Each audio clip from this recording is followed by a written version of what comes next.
Ya, Ko Indonesia, kembali lagi di Kumpul Keluarga, masih membahas tentang helikopter parenting. Tadi kita sudah ngobrol ya dengan Mbak Ayu. Nah, kita coba mau tahu juga nih tentang pandangan ayah dan ibu yang satu ini. Ada Ibu Susana dan Pak Ande. Langsung kita sapa ya. Halo Ibu Susana dan Pak Ande, apa kabar? Halo, selamat siang, Mbak. Selamat siang. Oke, nah Ibu, Bapak, hari ini kita membahas tentang helikopter parenting. Aku mau tanya dulu, pernah tidak sih mendengar istilah ini? Pernah. Pernah. Kira-kira pandangan Ibu tentang dan Bapak sendiri tentang helikopter parenting itu seperti apa sih? Kalau menurut kami itu helikopter parenting itu pola asuh yang berlebihan, yang terlalu berlebihan orang tua dalam mengikut campur urusan anak. Oke, jadi hal-hal yang sifatnya berlebihan, terlalu protek dan ikut campur dalam urusan anak. Kalau dilihat dalam pola asuh semacam ini, saat membacanya atau mengetahui lebih jauh, Ibu dan Bapak sendiri melakukan evaluasi tidak sih pada pola asuh yang diterapkan? Apakah selama ini sudah cukup atau mungkin ada hal-hal yang kayaknya saya sedikit berlebihan ya? Mungkin Bapak bisa menjelaskan? Jadi begini, setiap anak bagi kami itu pendidikan kita mulai dari usia yang kecil. Mungkin Ibu bisa menambahkan? Jadi kalau pendidikan yang kami terapkan dalam keluarga itu kita lebih senang melihat mereka itu mandiri, jadi sesuai dengan usia mereka. Karena kita kan ada yang kecil, itu ada yang usia SD, itu dari sejak TK itu kita membiasakan mereka gitu. Contohnya kayak mandi sendiri, menyelesaikan pakai baju sendiri. Kita justru malah bangga melihat mereka itu melakukan sesuatu sendiri. Kecuali memang mereka kesulitan, jadi baru kita membantu seperti itu. Oke, jadi memang justru jauh dari pola asuh semacam tadi, justru kemandirian jadi hal utama yang ditanamkan. Ada tidak sih mungkin cara menanyakan atau bertanya pada anak saat anak lihatnya dalam kesulitan nih? Apa bantuan yang Ibu biasanya dan Bapak tawarkan? Biasanya kami tidak perlu menanyakan, tapi kita cuma mengamati saja. Kelihatan anak-anak itu merasa kesulitan melakukan, langsung kita tanggap untuk membantu mereka. Oke, jadi memang kalau kita lihat dari Pak Ande dan Ibu Susana sendiri, Mbak Ayunya ini benar-benar memang kemandirian adalah hal yang utama. Kalau memang perlu dibantu, baru mereka melakukan bantuan. Melihat hal yang apa yang diterapkan oleh Bapak dan Ibu sendiri, apa menurut Mbak Ayu? Bagus banget, karena sebetulnya kan berarti value dari keluarga Ibu Susan dan Pak Ande ini adalah value tentang kemandirian. Dan karena itu sudah ditetapkan, maka dilatihnya semenjak kecil. Sementara kemandirian itu sebetulnya punya banyak sekali manfaat untuk tumbuh kembang anak bahkan sampai dewasa nanti. Kalau orang suka bilang kemandirian itu tuh kaitannya sama dia bisa melakukan apa-apa sendiri. Tapi sebetulnya ada hal lain kalau kita bicara mengenai kemandirian yang menjadi fundamental dasar dalam tumbuh kembang anak menjadi dewasa. Kemandirian mengambil keputusan, kemandirian untuk kemudian dia melakukan banyak hal sendiri. Nah itu kan hal-hal yang memang penting banget untuk kemudian menjadi modalitas anak pada saat dia bekerja nanti, kemudian membangun relasi, kemudian berada di sekolah yang mungkin tingkatnya lebih tinggi gitu. Itu ya bagus banget kalau memang sudah dilatih. Bahkan kalau anak bisa mandiri, orang tuanya wah hebat gitu kan, itu oke banget gitu. Oke, jadi memang itu dari kecil kalau sudah dibiasakan tidak akan sulit lagi untuk ke depannya gitu ya. Bener. Nah Ibu Susana, ini kan biasanya Ibu lebih sering khawatir gitu ya, apalagi kalau kita lihat kondisinya di tengah pandemi.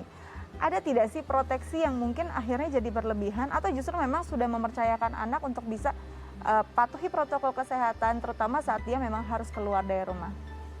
Ya, jadi setiap kita tidak seperti ketakutan gitu, kita enggak. Jadi kita tahu mengajarkan mereka kalau misalkan mau keluar, silahkan terapkan protokol kesehatan, kayak gitu. Jadi itu pesan utama. Jadi tidak perlu untuk sementara ini tidak perlu main-main bareng dulu sama teman-teman.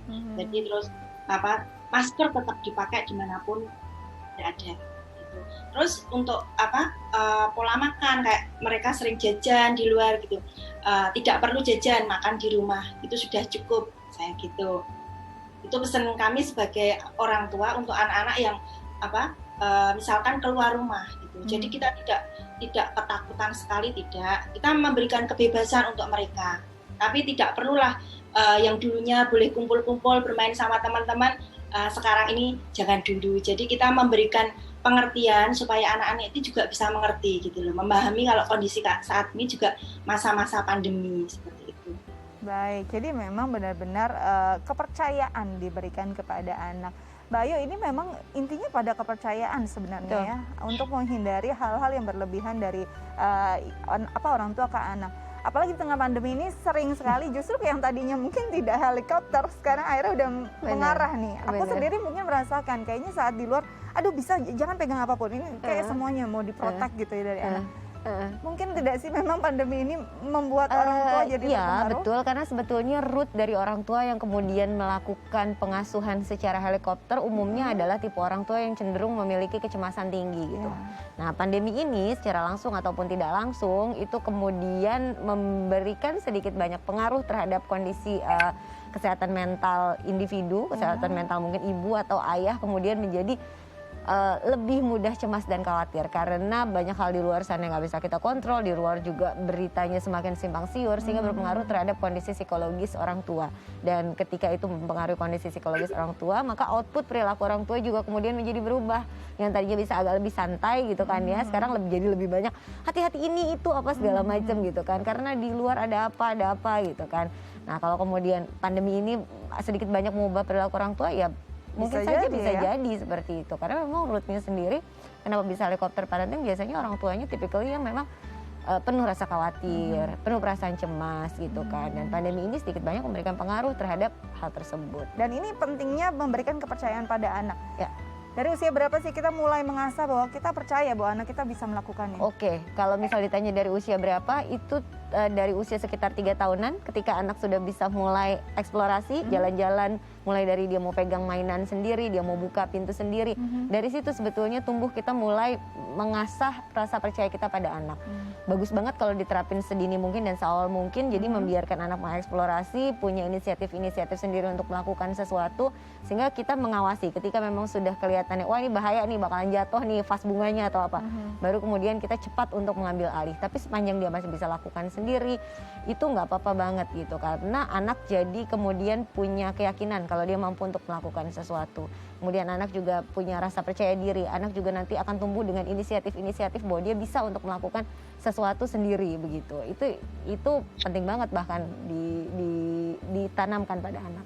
Oke, baik. Sekarang aku mau memberi kesempatan nih untuk Ibu Susana dan Pak Ande. Di sini ada Mbak Ayu Sutomo. Kalau kita ada tidak yang ingin ditanyakan terkait tema kita hari ini? Selamat siang Mbak Ayu. Selamat siang Ibu. Iya, ada yang mau saya tanyakan. Jadi gini, biasanya dampak apa yang terjadi ya? Jadi masa kecil anak itu dia dari kecil itu dirawat oleh kakek neneknya. Kemudian usia kelas 6 masuk SMP itu dia diasuh orang tuanya yang menerapkan pola asuh mandiri. Jadi dari pertama dia dengan pola asuh yang helikopter parenting tadi, terus kemudian tiba-tiba beralih ke pola asuh yang mandiri. Itu biasanya dampak pada anak itu apa? Oke, iya betul ya. Ternyata helikopter parenting tidak hanya oleh orang tua, ini kakek nenek juga bisa menerapkannya. Dan bagaimana adaptasinya nih Mbak? Kebetulan kemudian kalau kakek dan nenek menjadi pengasuh utama, kemudian bergeser pengasuh utamanya jadi ibu dan ayah begitu kan ya.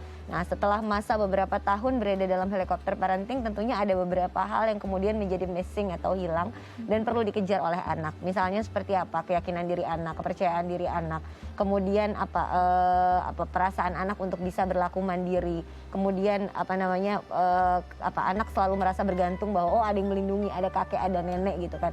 Itu sementara dalam waktu mendadak kemudian harus bergeser dan kemudian ayah ibu mengambil peran pola asuh yang mandiri dan mungkin bisa dibilang cukup disiplin untuk menegakkan kemandirian tersebut. Apa yang terjadi pada anak, jelas anak satu butuh proses adaptasi. Dalam masa proses adaptasi itu apa yang kemungkinan terjadi gitu kan.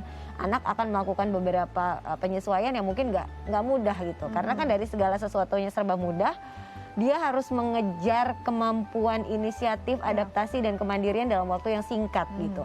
anak bisa kemudian jadi kaget dan stres, bisa aja, bisa banget gitu. Tetapi kalau melakukan pelatihannya itu perlahan-lahan, setahap demi setahap, dan kemudian ketika anak melakukan keberhasilan atas usahanya sendiri gitu kan, kemudian anak mendapatkan pujian atau penguatan perilaku, tentu anak juga akan belajar bahwa oh ternyata yang ini lebih nyaman dibanding dengan yang sebelumnya. Ketika jejak perasaan atau pemikiran bahwa oh melakukan apa-apa sendiri ini lebih nyaman, ternyata bagi anak gitu, dan itu sudah membentuk jejak di otak, ada perasaan, pemikiran seperti itu, maka anak secara tidak langsung akan kemudian mengulanginya. Diulangi menjadi kebiasaan yang baru dan anak mampu belajar bahwa oh ternyata menjadi lebih mandiri itu lebih menyenangkan gitu. Jadi sepanjang proses pembelajaran kemandirian itu dikonotasikan dengan sesuatu yang ini enak juga loh, ini happy juga loh, ini bisa loh, itu bisa diharapkan bisa meminimalisir perasaan anak untuk wah kok harus beradaptasi dalam waktu yang cepat begitu. Oke, jadi memang penting sekali saat kita mungkin mengubah atau harus bukan kita yang mengubah, mungkin mereka yang harus ikut pola baru. Betul. Harus kita berikan juga pola dengan terapan yang menyenangkan ya, agar ternyata ini fun juga loh cara yang seperti ini ya. Kira-kira seperti itu ya Ibu Susana dan Pak Ande ya, mudah-mudahan bisa menjawab dan bisa diterapkan di rumah. Pak Ande, Ibu Susana, terima kasih banyak. Baik, sama-sama Mbak. Terima kasih. Salam sehat selalu ya. Salam sehat, salam Terima untuk anak-anak kasih, ya. sehat selalu. Sampai ketemu lagi. Sampai jumpa. Baik, wah ternyata ini pelajaran baru lagi ya. Ternyata bisa juga diterapkan itu bukan oleh orang tua, tapi mungkin di pihak lain. Kakek dan nenek ini sulit juga. Ini nanti kita bahas, tapi mungkin doain setelah jeda ya. Oke. Nah, kalau Indonesia makin seru kan, makin ingin tahu kan pembahasannya setelah ini apa. Tapi kita harus jeda dulu, jangan kemana-mana, tetap bersama kami di Kumpul Keluarga.